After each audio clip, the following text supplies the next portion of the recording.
सार्फिन का डेटा चोरी क्यों हुआ? मशहूर जमाना फजाई कंपनी ब्रिटिश एयरवेज को 183 मिलियन पाउंड का जुर्माना हो गया। इसी पर देखिए ये रिपोर्ट।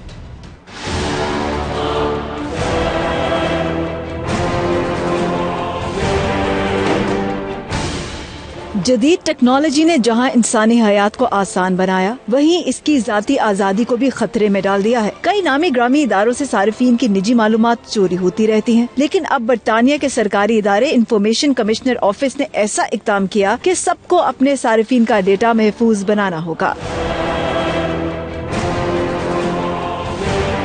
इंफॉर्मेशन कमिश्नर ऑफिस ने 2018 में ब्रिटिश एयरवेज के 5 लाख सार्फिन का डेटा चोरी होने पर फजाई कंपनी को 183 मिलियन पाउंड का भारी जुर्माना किया। आईसीओ के मुताबिक ब्रिटिश एयरवेज के सिक्योरिटी इंतजामात नाकिस थे। ब्रिटिश एयरवेज ने इस भारी जुर्माने पर हैरानगी और मायूसी का इजहार किया है। यूरोपीय यूनियन ने सार्फिन की निजी मालूमात को महफूज बनाने के लिए पिछले साल से जनरल डेटा प्रोटेक्शन रेगुलेशन का इनाकाद किया है।